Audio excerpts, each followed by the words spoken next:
Everyone says, okay, it's time to go out. And I'm like, what do you mean? What do you mean we're going out? I don't want to go out. This was the party. They'll say when they think an idea is like a bad idea. They'll say when they disagree. Yeah, like so few people are married. Like everybody's having a child out of wedlock. You're in charge of your own stuff. You can carry your own stuff. I was like, I know. I just didn't think I didn't think this is how it worked. Like when he said he thought that was everything, he was talking about his stuff. He wasn't thinking about my stuff. Hello, and welcome to another episode of the Dating Beyond Borders podcast. Today, I'm excited to have Hendo on the show. Around 2 years ago, she traded sunny LA for Oslo, Norway, and now shares her insight on Norwegian culture through her YouTube videos. We'll be talking about what made her swap California's warmth for Norway's, well, let's say, less tropical climates, and how she met her Norwegian husband, the cultural differences she's experienced both in her relationship and in her life abroad, and whether she now feels at home in Norway. So let's get into it. Welcome to the podcast. Thank you so much for having me. All right. So tell me, Hendo, what was the driving force for your move from LA to Norway? I watched your video. There are so many reasons. Oh, okay. I would say it mostly came down to wanting to leave the States for, I guess, political reasons, not necessarily like the Democrat-Republican thing, as much as like how life works often comes down to like political policy. And I really want a family. And it kind of just felt like that was going to be difficult, if not a little bit unsafe in the States. So if I could move, I wanted to take the opportunity to. So I ended up getting like a part-time job offer in Norway and got my foot in the door, and then decided that Norway was pretty awesome. So I decided to make the full move. Did you meet your Norwegian husband before or after you moved to Norway? I met him after I got the job. I met him through work, and then we were dating by the time I fully moved here. So I moved in with him, which was like a little bit scary. I feel like it's kind of scary to move and not have your own place and kind of feel like you're already tied to somebody. But we had already been dating for like more than 2 years at that point. So the timing actually worked out really well for us. So you had officially moved to Norway 2 years ago, but you had been working there before? Yeah, so I got a job with this company called Gear. I used to do costumes, and this was like a tech company that needed somebody to make some like costume content online and advertise their products. So I got that job in 2021, really early, and basically worked with them and asked a bunch of questions and did quite a few visits to Norway, and then made the full move for real in 2023. So it wasn't just you pointing to the map and saying, you know what, I think Scandinavia is the place to be. Everyone says that they're the happiest in the world. So let me just move there. So you actually have been to Norway multiple times before making that decision. Yeah. I was actually looking at Scandinavia and the Netherlands. For a lot of the reason it was like they're rated so happy, and families seem really happy and safe there. There's a lot of like social safety nets, and it looks like a good region. So once one of the regions, like I had a foot in the door, I was like, yeah, this is probably going to work out for me. So interesting. So obviously the political situation was one of it, and you really talk a lot about it in your video. And if you guys really want to, get the full political reason of why Hendo moved over to Norway, you can go check it out. I'll actually link to it. But there were many other reasons. And one of them, as you said, was raising a family and just the costs involved, and how the healthcare situation, we all know, is definitely not the top in the world in the US. So that was like another big reason, right? Yeah, definitely. Like in the States, we have some of the best healthcare research and facilities in the world. And I think what Americans hear when they hear that statistic is like, our healthcare is the best. But it's like, no, the best facilities are there, but the average person doesn't have access to that. And I think we saw a political movement for healthcare coverage like a few elections ago, but it kind of dropped off the scene. And I was like, well, I don't want to spend, $10,000 just giving birth. And then have to worry about all this medical stuff. Like there's so many millennials who are afraid of having children because of a lot of the healthcare situation. So seeing really so many other countries in the world just cover the basics of healthcare, I kind of felt like more or less moving anywhere was going to be better than the situation in the States. But have you had any experience in Norway when it comes to healthcare? Because there's one stereotype I wouldn't say it's a stereotype, but there's one common story that I hear, and that a lot of the Scandinavian countries, when you come in with a problem, they'll say to you, "Oh, just take paracetamol." Um, have you experienced have you experienced this at all?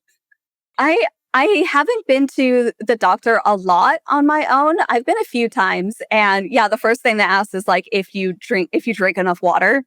And I'm like, I'm drinking enough water, I'm pretty sure. It's more so like a step. That's always the first step. But the doctors here are very nice and very like willing to listen. I think part of that stereotype comes from the fact that they don't really want to medicate you like that quickly. I take an anti-anxiety medications. I have OCD. And so when I came into the doctor and said, I've been taking this for years, they're like, yeah, sure, I'll write you a prescription here, go get it. But for the most part, they say they want to make sure they're addressing any lifestyle things that might be causing your problems before getting you on some kind of prescription. So, yeah, a lot of the time they're going to be like, just have this mild painkiller and drink some water. You're going to be fine.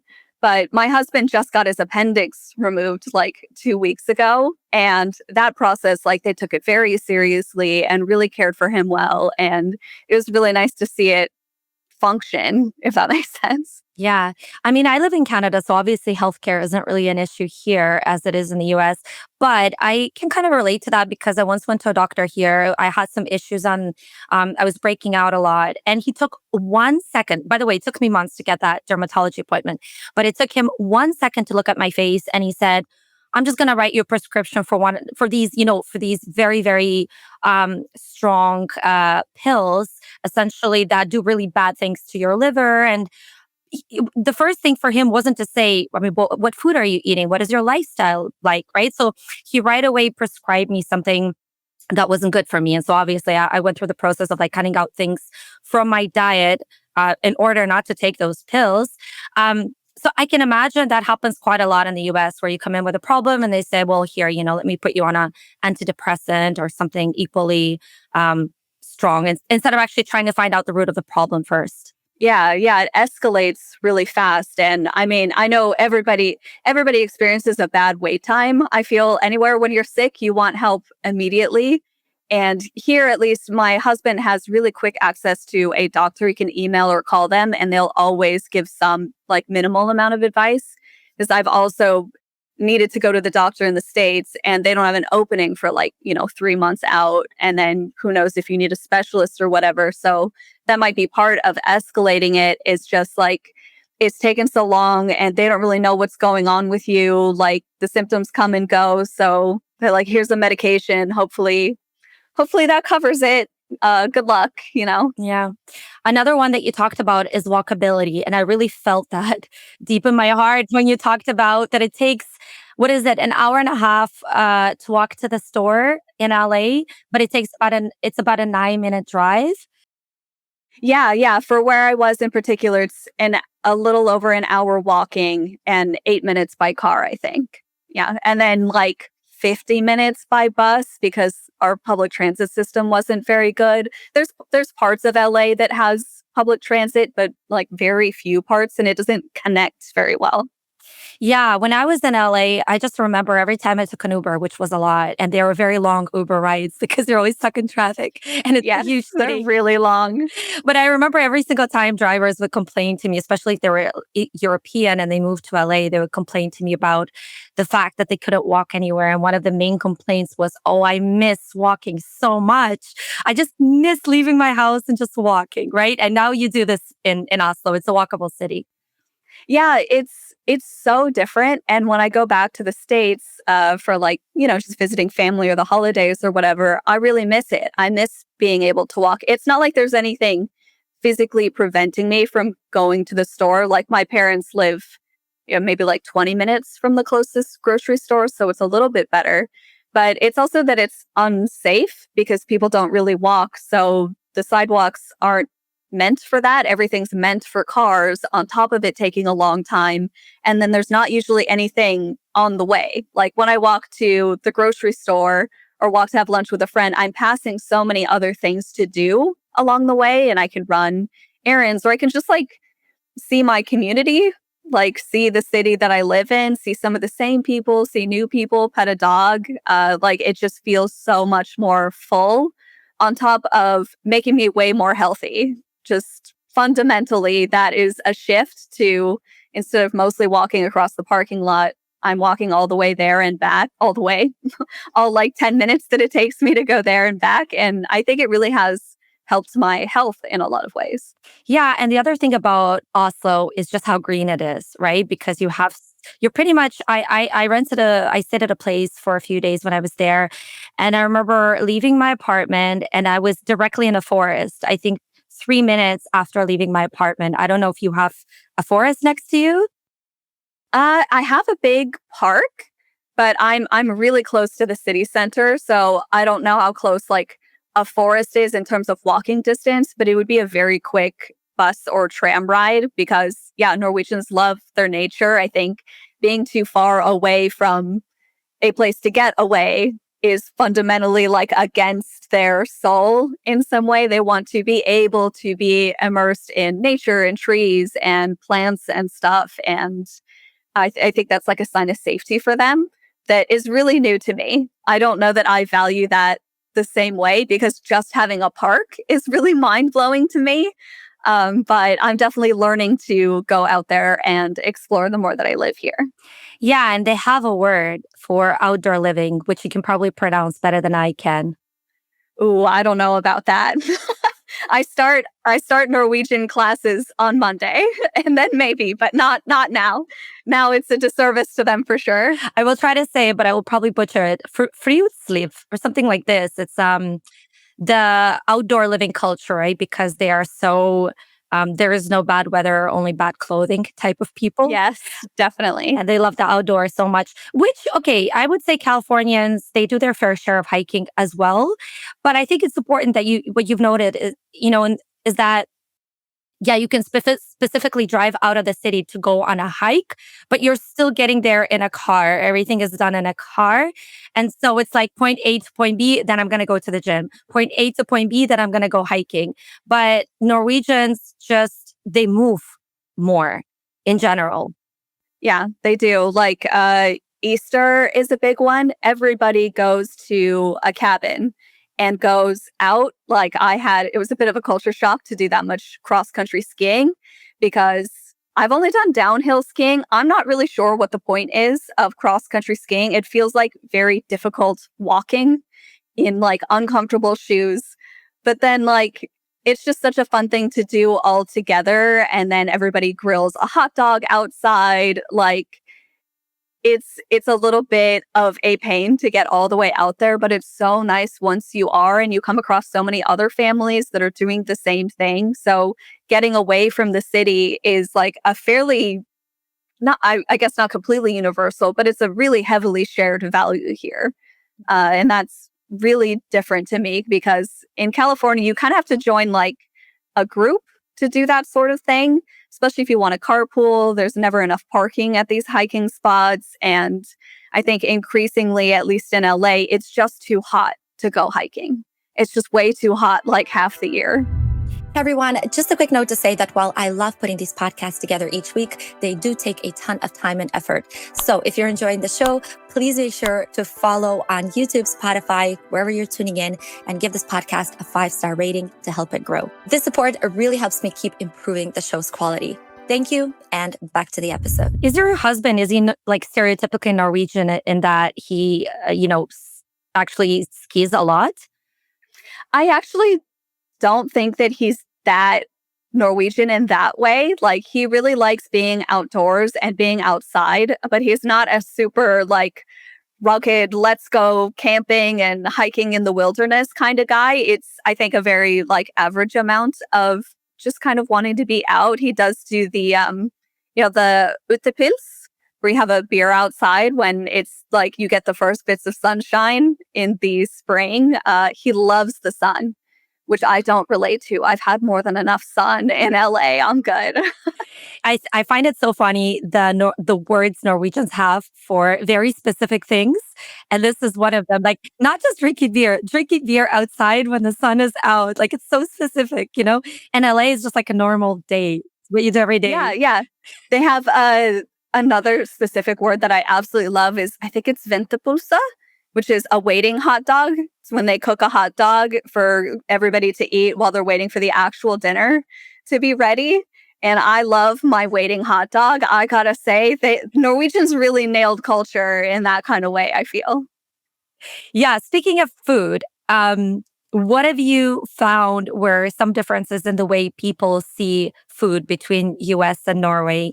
And obviously, we also have this stereotype of Norwegians as eating salmon and fresh fish and stuff. And you touched upon this in your videos, which I think is such a funny part of Norwegian culture is the whole tacos, the what is it, Friday tacos thing that a lot of people don't know about, right? And Yes. I think coming from LA, where you have such a strong taco culture, but actual Mexican tacos, I can imagine eating a Norwegian version of tacos might have been um, slightly disappointing. But anyways, tell me more about that. It's just really different. It's very Tex-Mex. So yeah, like when you go to an altacore in like LA, you're gonna see a taco. It's just like I don't want to describe it like sloppier. It's just sort of like quicker. It's just like a very basic meal, and it's like a thing. It's an event. Having a taco is an event in Norway.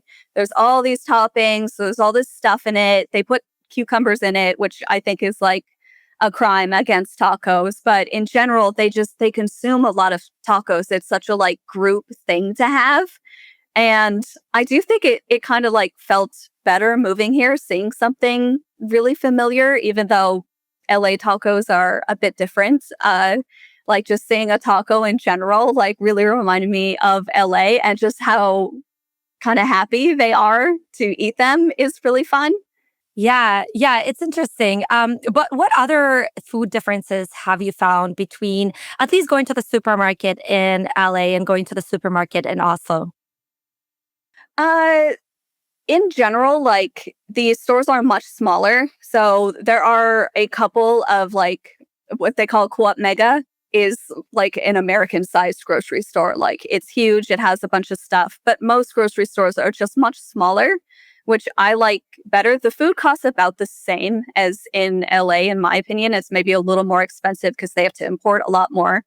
But I kind of like that there aren't so many choices. I don't really need like 45 different brands of cereal to choose from, like eight. Eight is fine.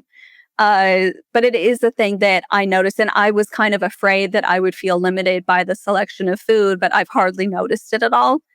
One of the big shocks for me, though, was that there's not really any fast food.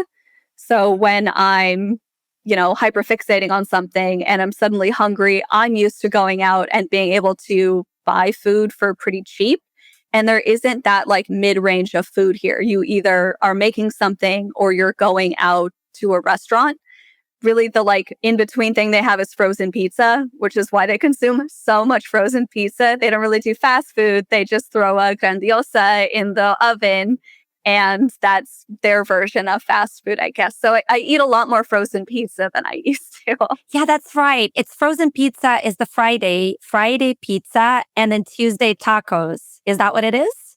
No, both of them are on Friday. Like a lot of families do one or the other. Even like in my video when I talk about Friday taco, they're like, this family does pizza, but we still support Friday tacos. And like if they're with their friends somewhere, they'll end up in a taco household. But I think the frozen pizza happens a lot more frequently. I wouldn't be surprised if they're like top five for frozen pizza consumption. It's just like, it's what you have when you're too tired to make something. So interesting that they don't have fast food, yet they eat frozen pizza, which in many parts of the world, you wouldn't touch that with a long pole because you're like, oh, it just tastes terrible. Yeah, yeah. And I mean, there's a McDonald's and a Burger King here, but it's not the same because they're not on every block. And it's more seen as like trashy food, I guess. It's more so what you have when you're like drunk at 2 in the morning and nowhere else is open and you don't really care what the food tastes like. But like it would take me 20 minutes to get to my nearest McDonald's. It's not as fast, I think. And they don't do like drive-throughs because there's not nearly as much driving here. What has been the biggest struggle for you so far since moving to Norway? For me personally, I think aside from some of the like trial and error in terms of like cultural or language based things, I actually really miss bathtubs. I maybe just because the city is old, so the plumbing was different. Whereas in the States, like, we moved with the Industrial Revolution and we like our big spaces and our big fancy bathtubs and our big bathrooms. And the showers here are so small. And I have like pretty long hair, or I used to have pretty long hair. And I feel like my elbows are always hitting the sides of these little tiny capsule showers. So I will say, like, for me personally, this isn't a deal breaker, but I really miss bathtubs. I just want to take a nice long bath and not be in this little tiny shower. Interesting. Is that it? Just the bathtubs? I mean, that's pretty good for 2 years. Yeah, I think, like, I don't know. That's just the thing that I miss the most, I think. Otherwise, I've adapted pretty well here, I think. Very few things bother me about Norwegian culture. Maybe the cross country skiing, but I'll do that anyway because I want to hang out with everyone. It's so interesting. I feel like maybe part of you, did you ever feel like you didn't really belong in the American culture and that Norway is a better fit? Or is it just those reasons that you kind of didn't want to stay in the US for what it was becoming, in terms of the political situation and healthcare and all of that? Yeah. I think that was definitely a big driving force, and also just getting a little bit older. I think the States is a really fun place to be when you're young or like finding your identity because there's so many things to try and, so much stuff to buy, so many things to wear. You can really explore your style. But then when it comes to the serious stuff, like I'm paying bills or trying to plan for a family, that stuff is just much better here, I think. Yeah, I just, some people, they don't really feel like they belong to their country. Uh, I think I'm a bit like introverted and have been like a little bit different kind of everywhere I go, but I always find my people, and that's true here also. So I don't know that I necessarily felt like I didn't belong in the States as much as just that my future wasn't really there. There are parts of my personality I hold back on a little bit here, just because it's culturally different. Like I'm a little less friendly, a little less like outgoing or striking conversations because people are a lot more reserved here, except for the second party thing. They really like to party.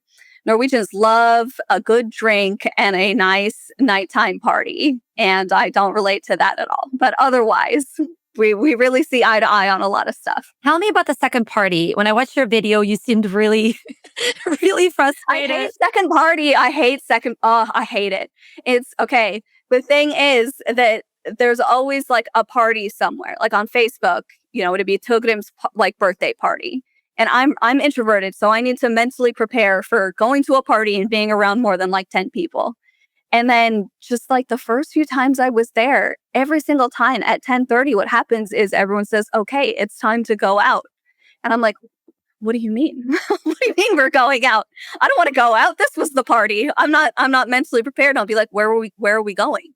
They're like, "I don't know. We're just gonna go find a bar or like a club or something. We're just gonna go out. Get your coat. We're going out." And it's not like some people stay behind and I can just hang out with them. No, no, no. Everybody leaves and does the second part of the evening that is not in the Facebook party description.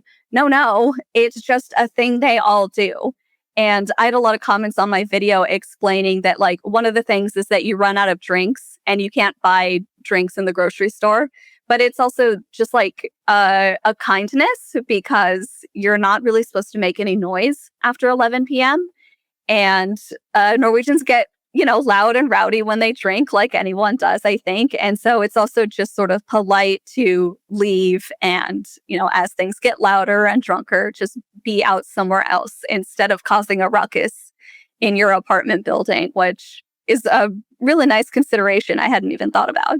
I love that you say that you're so introverted that it takes you a while to, to prepare yourself for a party, which is such a Norwegian thing to say as well. Because I feel like Norwegians, it takes them a while. That's why they need to plan it. They're like, 3 weeks, I've got 3 weeks to get myself, get myself in my extroverted self. Cause it's like, I feel like Scandinavians, they like to compartmentalize parts of their life so much. It's like, today we're partying and that's what we're doing. We're getting, sloshed and we're going So crazy. trash. Yeah. Tomorrow, that did not happen.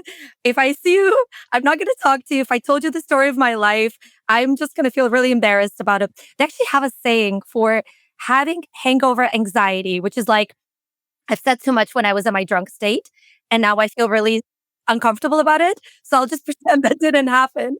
And I find it so, so funny. But yeah, that is funny. But I mean, walk me through this. So you come in for like, it's like a pre-drinking, I suppose, which is the original party. It's not even pre-gaming. That's what everyone says. They're like, you're not at the party, you're at the pre-game. And no, no, no. The party is the party. This is the birthday party because people will also pre-game for that. So, and that's called Vorspiel. So like tailgating, if before we go all the way out to wherever Togrim lives, like maybe 4 or 5 of us will meet up and have a drink as like a pregame to go to that. And then we're at that party and then we do second party. And then I also had a bunch of comments. They're like, wait till you learn about third party. Nobody calls it second party. Only I call it that. So they're just calling it, I think it's called Nachtspiel. It's like a night game or something. So it's when the bar closes, you end up with whoever still wants to hang out goes to somebody's place and you just have like some quiet drinks and hang out more. And I was like, I draw the line at second party. You're gonna have to miss me with third party. And I don't want to do the pregame either. I want to go to one party, only one party. That's it for Hendo. I'm good. I'm not, especially in the winter. Like putting the coat on and doing the whole like you really have to gear up for winter, and having to do that so many times just to socially interact in a way that makes you really anxious that's too much for me. I get it. I'm the same. If it's cold, I want to go to someone's house. I want it to be cozy. I want to eat some good food and drink some wine, and I want to enjoy company and a conversation. The last thing I want to do is go out and go dancing with your disgusting like winter clothing on, and then you're just cold and miserable, and then you're sweaty, and then you have to put it back on. I completely get it. But these people, are they in their 20s? Are they in their 30s? How old are these people usually? This would be when I moved here, my husband was in his late 20s and I was in my early 30s. So it is around that age. It happens a lot less, obviously, now that some people are having kids, and it's more of a city thing. Also, like, if we were out where my mother-in-law lives, you couldn't really go out for a second party and just walk down the street to a bar. You'd have to like drive somewhere. So it is probably specifically a thing when you're younger. And when you're much younger, like in your early 20s or late teens, it seems like the drinking culture is much, much more intense here. So I'm sure in that sense, there's like 6 parties you have to go to in a single night. And I'm glad I didn't grow up in that environment. I actually have a question for you. I mean, if you're going to these Norwegian parties, I would assume that you have some Norwegian friends. Mm. Did you meet did you meet them through your husband or just your? Yeah, most of my friends here are my husband's friends. The company I worked for only had like 4 or 5 people when I first got there. So I didn't meet a ton of people that way. That's mostly like childhood friends of my husband. So many Norwegians really keep in touch with the people they grew up with, which I think is really sweet. It's kind of annoying when we play games because they can like read each other's minds. They've known each other for so long. And I'm like, I don't know what that glance meant. This is why I always lose at Catan. And I've made one friend here. And actually, when I made that friend, my husband thought it was like the weirdest thing ever because I just heard people speaking English in the park and went up and was like, hey, are you American? And we talked a little bit and exchanged numbers and became friends. And my husband was like, that is so weird.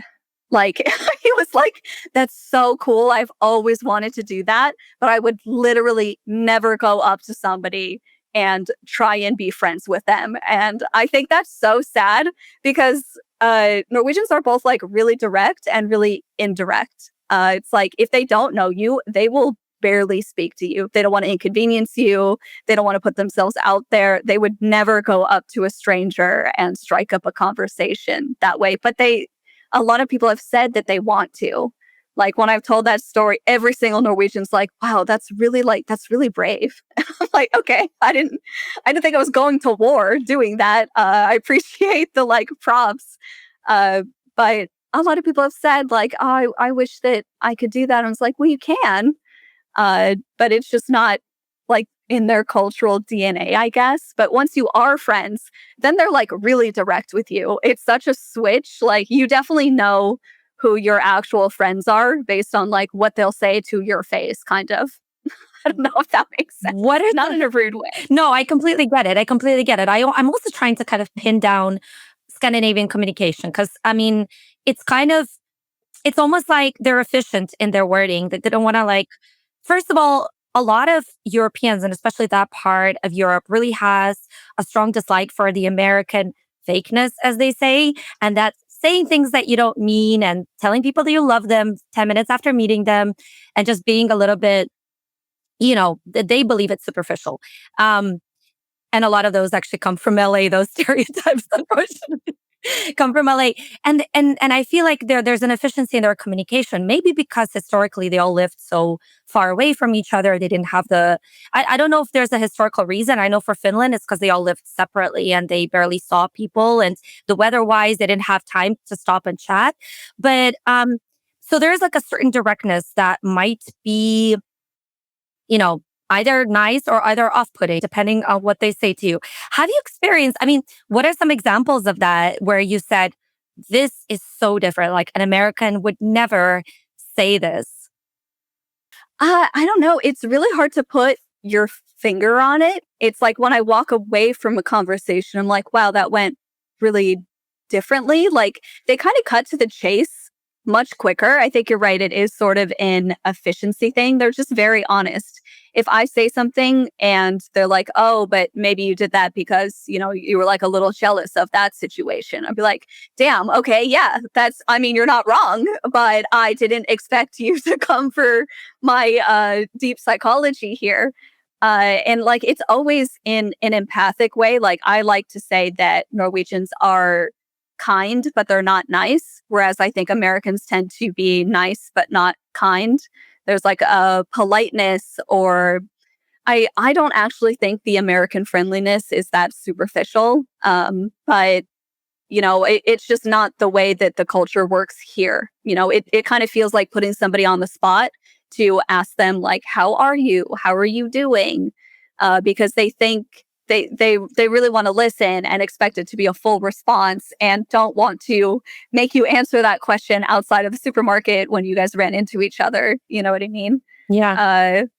So but once you're like, at a party, just the one party, not second party, I don't go to those. But when you're like at a party having a conversation, then they will ask you much deeper questions. Like they'll say, hey, how's it going? And they'll be like, hey, how's your mom doing? Like, I heard that she was going through this. I'm like, oh, okay. There's no like small talk phase of the conversation. They're either in or they're kind of out of it. It's very one or the other kind of. Yeah.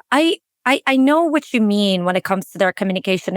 I find it refreshing in some way because you don't have to play this whole game of what we do in North America, which is smile a lot and like, yeah, okay, yeah. And then you kind of it's a little bit uncomfortable because now you're smiling and you're being so nice and polite to each other. And then you can't keep that up for a very long time if it's like a small talk kind of situation. So it's like it's a nuanced kind of response because I get it. It's like it can be refreshing, but it also can be a little bit unnerving in the way that how matter of fact some of these comments come at you, right? So it's like they'll say something like you said, you gave an example about something where the guy, you said, let me teach you something. And he said, yeah, no, that's boring, right? And Yeah, my coworker. And that I think that's where the bigger difference is in the workplace.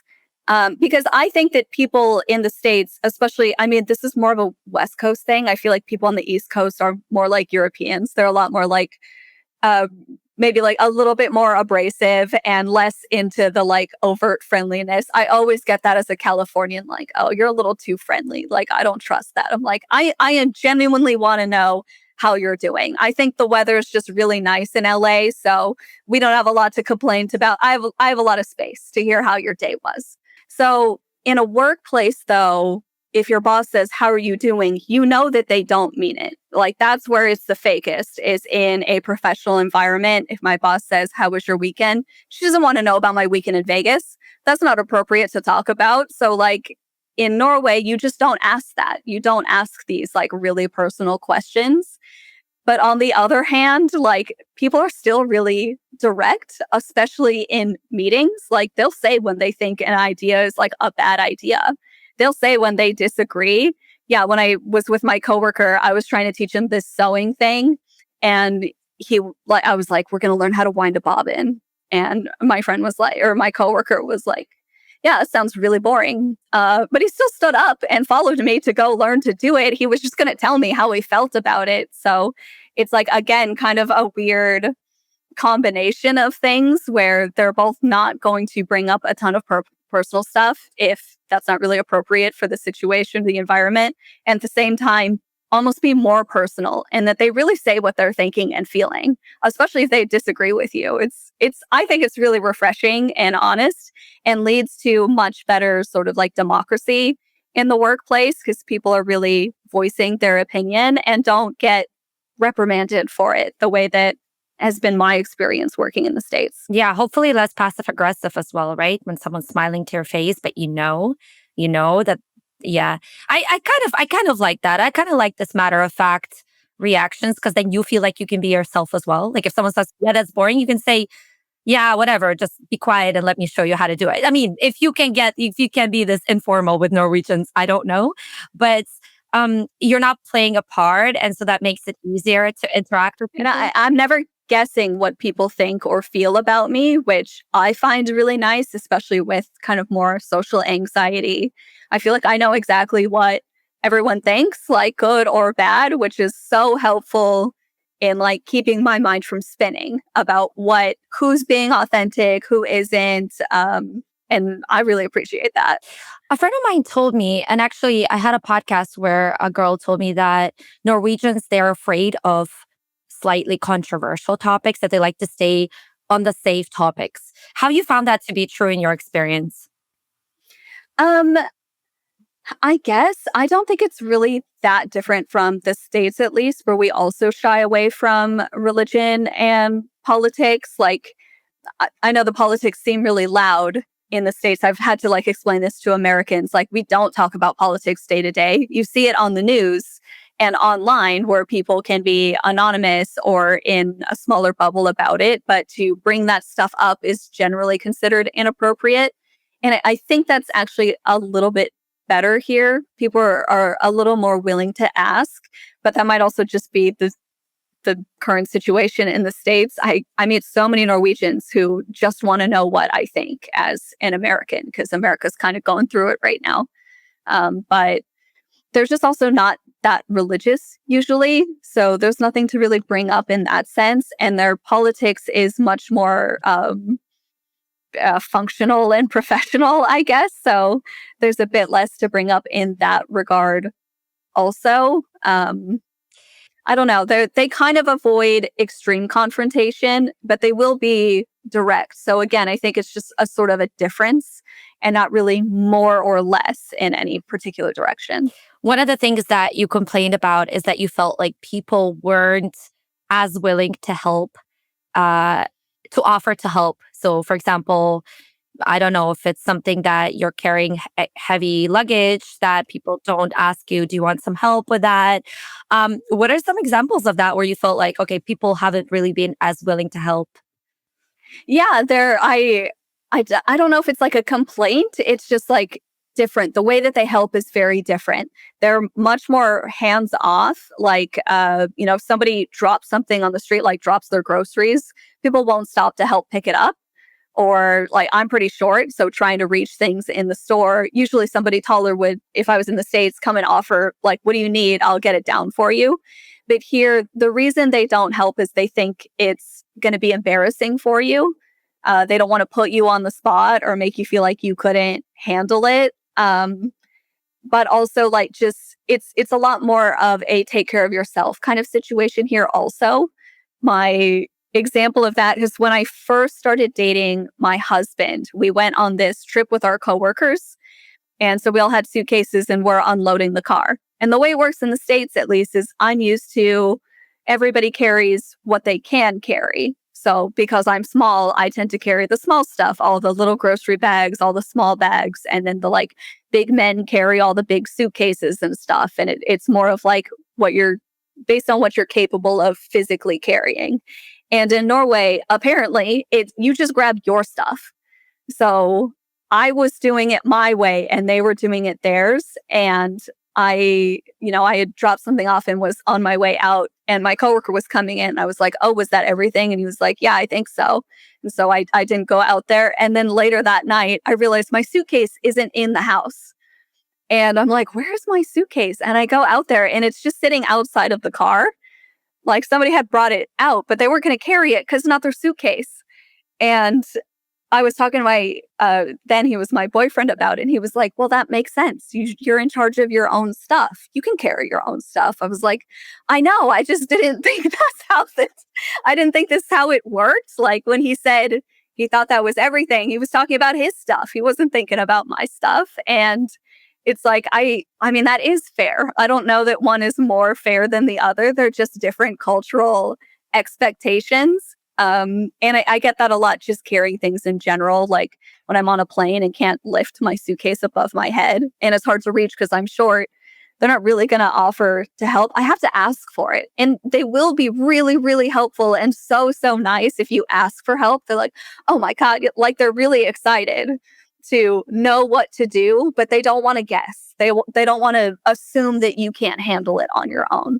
Yeah, it's just because I think the culture is so focused on self-sufficiency, right? And women are seen just as capable as men. For us, I think we see it as courtesy, common courtesy, obviously, and especially just by size. If the man is stronger, then you think, well, he should offer to help. I've actually had some situations in the past where I was dating guys from other countries. And one of the guys I had a fight with because I was upset he didn't offer to carry my bag, which was like a heavy bag. And I was so upset about it. And he didn't even understand why that could be an issue, which, as you said, it's like, if you really think about it, is it? But it's what you're used to. And the way I see it, as I said, it's just a courteous thing to do. But for them, it's like, no, the polite thing to do is to assume that she is as capable of getting her own stuff as me. And so I'll let her be capable instead of me doing it for her, like as if she's a child, right? So it's interesting because there's no right answer. It's just a different cultural lens, Yeah, it's right? just totally different. Like, in the States, since you're supposed to maybe kind of perform this chivalry thing, if you don't do that, because the expectation is to do that, then like the red flags are kind of off. It's like, wow, you're dating this guy who's like not even going to offer to help you with stuff because in our culture, you do that.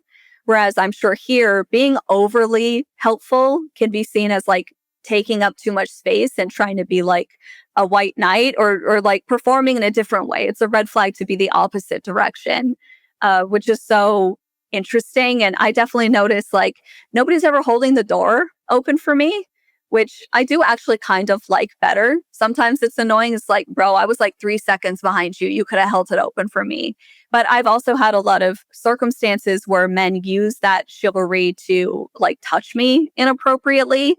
And I don't miss that about this. So I think, sure, people aren't offering to carry stuff, but I also encounter a lot less like overt misogyny here. It's a weird like trade-off, I guess, for the way that the culture works here. But Yeah. I do on occasion really miss somebody offering to carry my really heavy suitcase. I mean, here in Canada, even women open doors for women, right? But I mean, of course, if it's a man, it's expected that he does that. And it's something you don't really think about until you go abroad to a lot of countries in Europe where that's just not a thing. I remember in Norway, like I remember people didn't because there's also a saying, it's like the Norwegian arm. It's like if you're having dinner with someone, they're not gonna say, "Pass me the salt." They're just gonna grab it, right? It's like they don't wanna ask, they don't wanna go through extra steps of inconveniencing and asking, and that, then you said that translates into people not opening doors, not doing things like that, like helping with bags. So I really had a strong culture shock when I arrived to Norway, more than in Sweden for some reason, because in Sweden people are still, yeah, I feel like Swedish people are a little bit more, at least with the communication aspect, and they're a little bit more Canadian in that sense, that they're still a little bit more polite, avoiding conflict, not saying no as much. I don't know if they're more willing to help. I'm not really sure if that's the thing, but Norwegians are a little bit more northern. And so you see that difference more. But when you started dating your now husband, did you run into those kind of cultural differences with, carrying heavy bags, any kind of chivalry aspects that were different? Yeah, definitely the carrying stuff. I felt like he was kind of inconsiderate in that way. But also on the other end, like he was really willing to help in other ways. And I experienced that with Norwegian culture also, as much as like they're not going to help you carry something. If, for example, I'm looking for a job, like every Norwegian I've met is coming up with all these ideas and thinking of their network for how they could help you like find something. And they're really like, I feel like there's a lot more emotional intelligence here also. People really make space for how you feel and are willing to help you talk through something. So the helpfulness is kind of different. And I definitely felt that way with my husband. Some of the things that now I think were, if not superficial, just kind of different. I've learned to see the value in what he is bringing. And like on top of that, because we're from different cultures, we have a lot more patience for each other, I think, just because, sometimes there's a language difference and we're not using the words the same. So we have to take time to really ask what each other means. And our values are really similar, but I think our paths there are really different. So hearing why it is that he does something a certain way, because we agree on the fundamental, like we agree on be helpful, but we don't agree on how that's expressed. And we just have to talk about it. And the nice thing is like he's, very empathic as a person and very sympathetic, like most Norwegians that I've met here. And once you explain the difference, it makes a lot of sense. And you kind of sort of come to this compromise of reading each other's language in some way. Yeah, I don't know if that makes sense. Yeah, it does. Do you have any examples of a misunderstanding that you had where you thought, oh, this is very different? Maybe in the initial stages of dating each other, and then you had a conversation about it, and he said, well, this is because I was raised to do this. I can't think of anything like off the top of my head. Like I know that the first thing that I changed was I stopped asking him how was work. And maybe that's just an American thing in general. Like your whole day is going to work usually. So I've always asked somebody like how was work? And he'd always kind of brush it off and not be that interested in answering.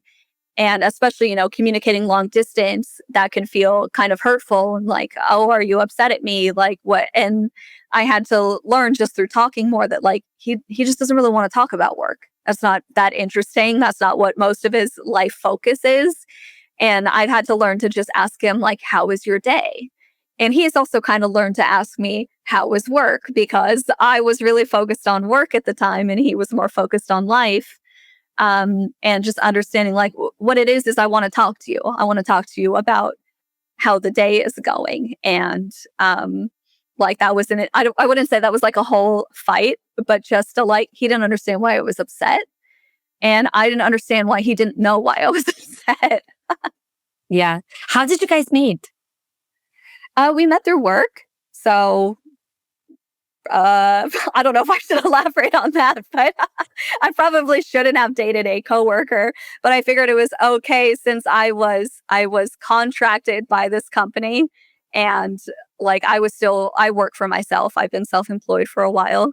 So I was like, well, I make more money than him and I'm not like a full-time employee of theirs yet. So it's probably okay that we date. No, it's all right. I won't tell anyone, although this is a podcast. But Yeah, fair enough. when, It happens. Okay. I mean, when you started dating him, have you dated any other, foreigners, or was he the first? He was the first like proper foreigner. I don't meet as like if you don't count people who have immigrated to the United States, usually like Mexican or South Americans. I don't really consider them foreigners, obviously, because most of them have lived there their whole life. And it's just kind of different as opposed to like actually dating somebody foreign and having to do long distance before you decide where you're going to live. So that was really new to me, and I found the values to be really different. It's hard to know how much of that is sort of getting older and realizing who's worth your time and who isn't, because I've been in some bad relationships. But I think there really is a very fundamental difference in especially like maybe Scandinavian or generally Nordic culture when it comes to how you treat women and viewing them as more equal. Not that it doesn't have its problems here also, it's just much closer to equal in my opinion. So I I think that he's like the best Norwegian here. I feel like I got really lucky in general. Um, but it has been a pretty different experience compared to the culture of like gender roles in the States, at least to me. Was it hard though? I mean, being used to the whole gender role culture and being like, oh, well, this is kind of how I'm used to being treated. And now he sees me as this ultra capable, a very equal to him woman, which also means that maybe there's less, as you said, chivalry and, was it flower giving? I don't know what the other things are. It was different, but mostly in a really positive way. Like I work for myself. I was pretty successful doing what I was doing. Like I have a master's degree. I'm fairly not to toot my own horn, but like smart and well spoken, especially for topics I like, economics or politics and stuff like that. And I have had American men I've dated really be insecure about that. Like just really want me to tone it down or they feel like they're not bringing enough to the table, even if that wasn't true. And that I think is a really different aspect of dating. I don't know if it's just my partner, but I know a lot of Norwegian men in general just aren't intimidated by that. Maybe that's the like take care of yourself thing, but it's just not a reflection of them at all that you're smart or successful or doing whatever you're doing. Like that's you, and the relationship is kind of separate from that. Or not that it's like it doesn't come up, but it it doesn't make men here, it seems like, as insecure to see a woman doing whatever she kind of wants to do. You know what I mean? Yeah. What's interesting to me is that you guys are married, and I feel like obviously you're an American, so that also kind of probably sped up the process. But it's just so rare to see Scandinavians married, right? Because the end goal is usually not to get married at all for some people, even when they have a kid or two. Yeah, there's no actual like benefit, like I don't know what to say, like legal or economic benefit. There's no, I think you can file taxes slightly different, but it's not nearly like it is in the States. And like I've had to explain to Norwegians, like people can get married kind of fast because you never know what's going to happen. When it comes to being able to see your sick partner at the hospital, a lot of time you need actual like legal family ties. And also, when it comes to taxes and things like that, there are just a lot more reasons to get married. And here, yeah, like so few people are married. Like everybody's having a child out of wedlock. It seems like the reaction to marriage was pretty different. Like a lot of people my age, their parents got divorced, and, it causes a lot of heartache and it's a lot of extra legal trouble that they don't feel like they need to go to. Like they're committed, they have children together. It just isn't, it doesn't cross their mind in the same way. Uh, but it doesn't seem to affect relationships at all. And I think in Norwegian, you use the word partner. There's not really a gendered term. So, because in English, I've had like my mother-in-law isn't technically married to her partner. And whenever she describes her boyfriend, she feels like it's a really like juvenile way of describing their relationship. So I'm sure that the language isn't the only reason, but like in English, saying I have a husband feels a lot more grown up than saying I have a boyfriend. But whereas, in Norwegian, I'm saying I have a partner and it doesn't have that connotation to it. But I just think that's really interesting in general. Yeah, it is. Are there any kind of unspoken rules in Norway that you've noticed that you found challenging or bizarre or curious? I think like the biggest one that I actually like naturally tend toward anyway is this sort of unspoken rule of don't take up too much space. Uh, and I wish I knew what the like phrase is in Norwegian, but that's always how they translate it to English is like, oh, I'm sorry, I don't want to take up too much space, but I'm going through this. And, like don't cause a scene. Even I've learned to apologize a lot less for stuff because it kind of is a way of drawing a lot of attention to yourself. If I knock something over, I'm like, oh, sorry, sorry, sorry. They're like, it's not that big of a deal. Like, don't make it a big deal. And don't take up so much space with like a very normal thing that's happening. Aside from like small language things that they don't have a way of warning you about those things. I've had plenty of Norwegians be like, sorry, I'm gonna reach over you, like the arm thing you were talking about.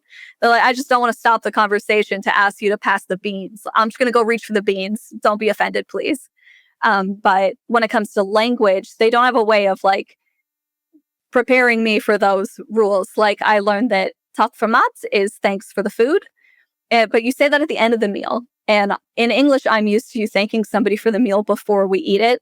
And they set the food down and like, oh, thanks so much for cooking dinner. But saying it is kind of like saying, thank you. Can I be excused now? And I've definitely said it before at the start. And they're all like, that's not, are you leaving? No, that's not when you say that.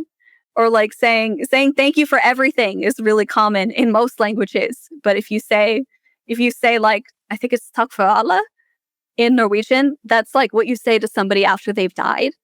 It's like something you say at a grave is like, thanks for everything. And they're like, don't, don't say that. They say tak for sist. Talk for alt is Alt. thank you for everything. Yeah. So they say other thing. I just say talk now. If you just say talk, there's no situation where you're violating some unspoken rule. So, Yeah, it's interesting that you talk about taking up space because in the US, we have this expression, go big or go home.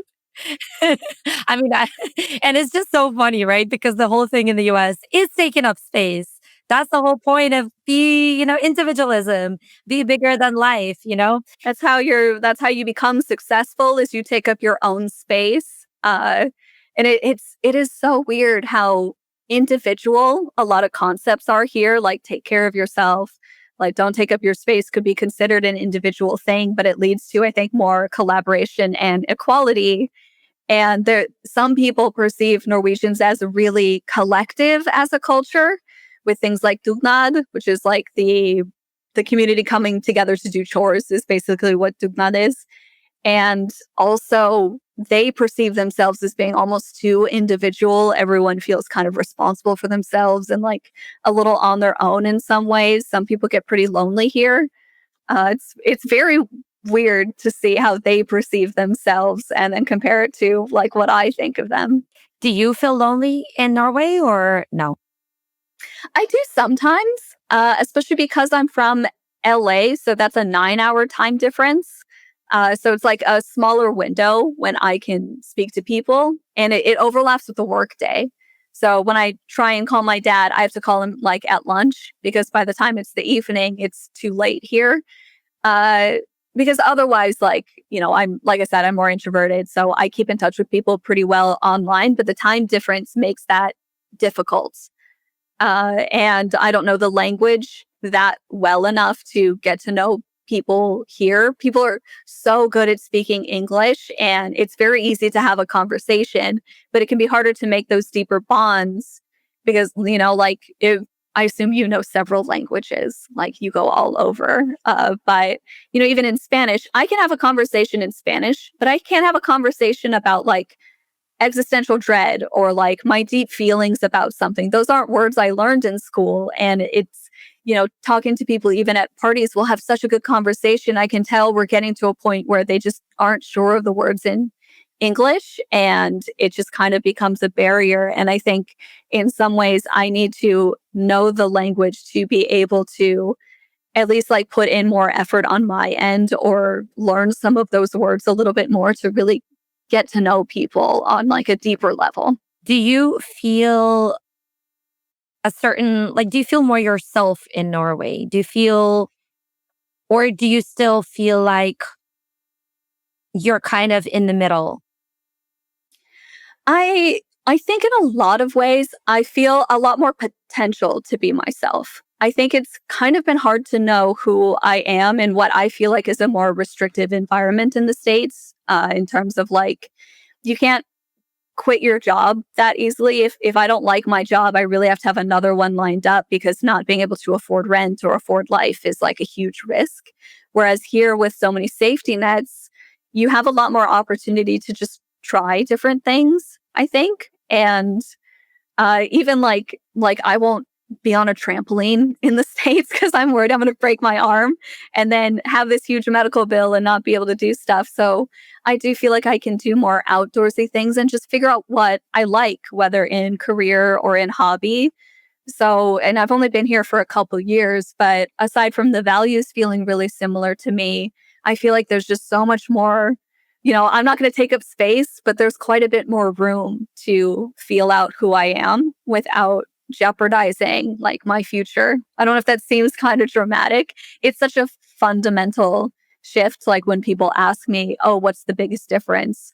It's like there's not this undercurrent of fear, especially about money, because all of your needs are met. You meet people who want to earn money, but when somebody has lost their job, for example, it's not an immediate like, holy, oh my God, are you going to be okay? Can you afford rent? Do you need any help? It's more like, oh, what are you going to do next? Like, emotionally making sure they're okay, but also like, what do you want to do? What direction are you going to take? There's a lot more like new chapters, I feel, instead of this like long continuous story where you have to know exactly where you are or who you are all the time. Yeah, that's a great answer. If you could take, and this is the last question for you, if you could take one part of Norwegian culture and one part of the American culture that you like best and put those together to create an ideal place, what would that look like? I think my favorite thing about Norway is dugnad, which is the collective chores that you do. I think it's such a neat concept. Like everyone does this stuff that benefits everyone, but they're not necessarily happy doing it. It's the chores you don't want to do. Like nobody likes doing dugnad, and a lot of Norwegians have said the most important feature is complaining about it, but they still do it. And I think there's so much to be said for serving your community or being dedicated to each other in this fundamental way. Even if you don't love it in the moment, you see the good and it's very like forward thinking. But I also would take at least the West Coast American friendliness because I just think it's really fun. And when I put myself out there for Norwegians and strike up a conversation like in the girls' bathroom, like they always seem so happy and to have such a good time. Not that I'm like doing this great service or anything, but just being like, wow, your outfit's really cute, or like, I heard you talking about this. I'm really interested in that also. And I love those small moments of friendliness that I really don't think are fake. I need a PSA to people.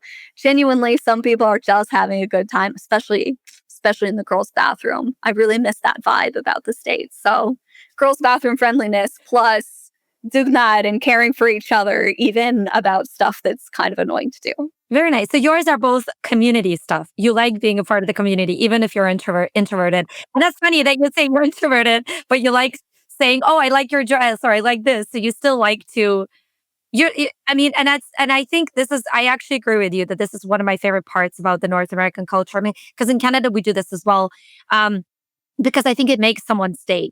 If you have a lousy day. I remember I went out. I was in a cafe, and there was this lady, and she was like in her 70s, I think, and she was really dressed impeccably well. She was super elegant, and she was just sipping coffee by herself, and we were getting sugar at the same time. And I said, I really like your outfit. Like, you look super elegant.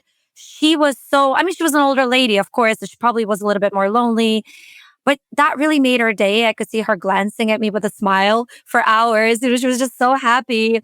And I do believe that we need to do more of this because I agree, it's not fake. It's just something that can make someone's day better because you Yes. feel like you're seen. You feel like you had a little bit of that interaction with a new person. If you work from home, you don't see people that often. You're used to being on your own.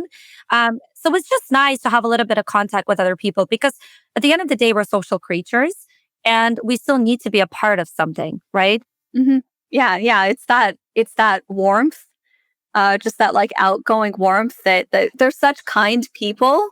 And I feel like they're really receptive to the warmth. It's just not a natural thing. And I also don't know how much like Latino culture has influenced that in LA. Like when I'm at my like Latino friends, like family events, they're so warm, just kisses on the cheek and so many hugs. And like, I do need to see like a Norwegian and a Mexican in a room at the same time and just see what that's like. But that kind of like warm, friendly culture, I think could go a really long way here. Like you said, it can just really make somebody's day. And it's so cute. Yeah, I totally agree.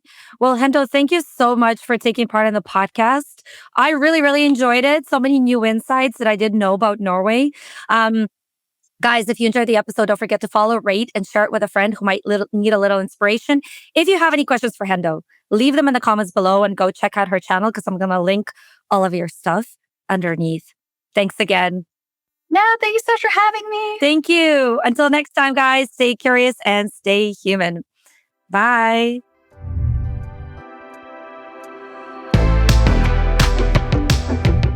Hope you all enjoyed the podcast. If you made it all the way through, don't forget to subscribe on YouTube, follow on Spotify, Apple, or wherever you're watching or listening. Your support helps me bring in bigger guests and surprise you with even better episodes. Until next time.